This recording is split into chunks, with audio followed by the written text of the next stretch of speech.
Okay, so this is part of the full video, or I guess it's going to be Wednesday's part.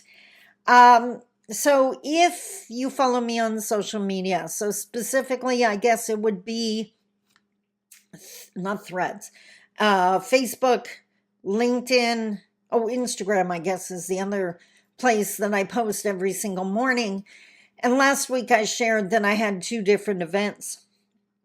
I had two full day events back to back. So Tuesday I did a lateral violence seminar with some of the amazing men and women that dedicate their time, energy, and expertise to Fort William First Nation. And then on Wednesday, I worked with the non-Moduan Domestic Violence Committee, Indigenous Domestic Violence Committee here in the city of Thunder Bay with their strategic planning. In other words, I had 2 days of meeting violence head on and discussing it and dealing with the ramifications and talking about solutions. I love my job. So, but when I was preparing for the lateral violence session specifically, you may have seen that post where I'm paraphrasing my own words here now, but it said something along the lines of that ending lateral violence in our communities is the first step to healing and decolonization. Because personally, if I don't care how well you dance at powwow or how well you speak your language, that's all well and good. But if you're still destroying your own through gossip, I'm not impressed. So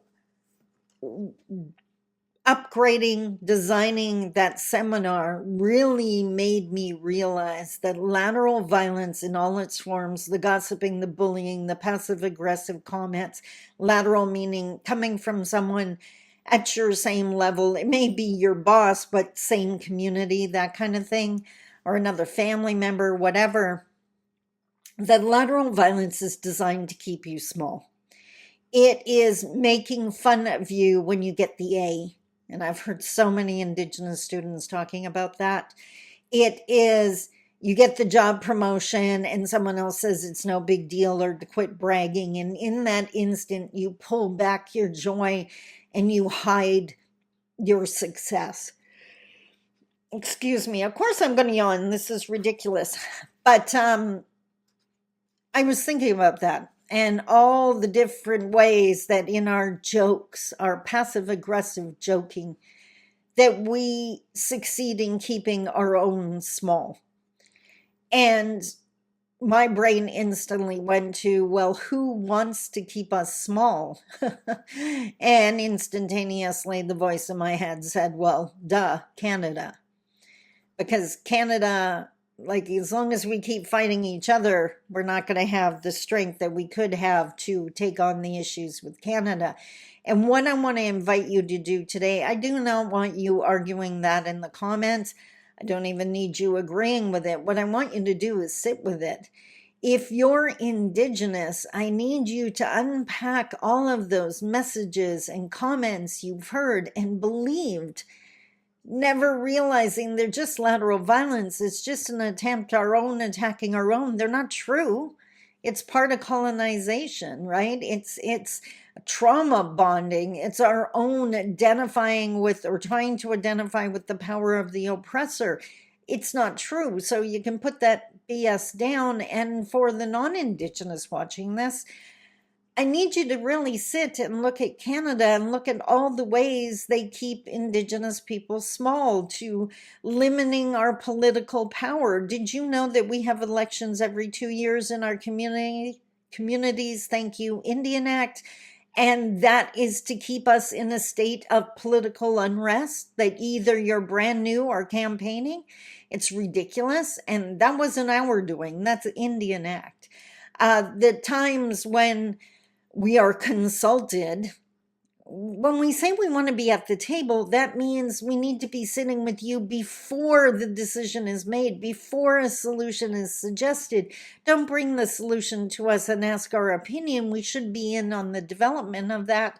And if we don't agree with you, and that's something else that came up this week, I'm now referring to fake bridges. It's the youth stage of the path to reconciliation. Remember, baby stage is where everything's new and you're just starting to learn about Canadian history and all the oppressive tactics. Youth stage is where the phrase "a little bit of knowledge is dangerous" really applies, because I see this, and intent is not required to cause harm. It doesn't matter that you didn't mean to hurt anyone, you can still hurt someone. And if you did, you got to own that. Intent is not required to hurt someone. But what I'm seeing is so many people have a little bit of knowledge and then come up with some great idea to support Indigenous people. And so often that idea is going to cause harm. And it's because they had a little bit of knowledge, right? So I need you to look at all the ways that Canada is continuing to oppress Indigenous people. And one of the ways is they ask our opinion of something. We give our opinion.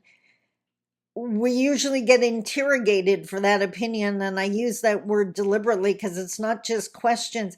If you ask someone their opinion, that's their opinion. You can ask for clarification, but that's not what we get. We get argument. And then so often what we say is dismissed because we just don't know what we're talking about. It's contrary to the back-to-back teaching, which I'll talk about later in this video or later in the week, depending on how you're consuming this. But we got to do better, because this lateral violence is ridiculous and it's intentional. As Indigenous people, we got to quit siding with Canada to harm us. And Canada, if you can work on quitting the oppression of us, that would be amazing. I know that's probably not happening, but a girl can dream. So that's the second topic on lateral violence and keeping us small, and why Canada sees the benefit in that. On to the next.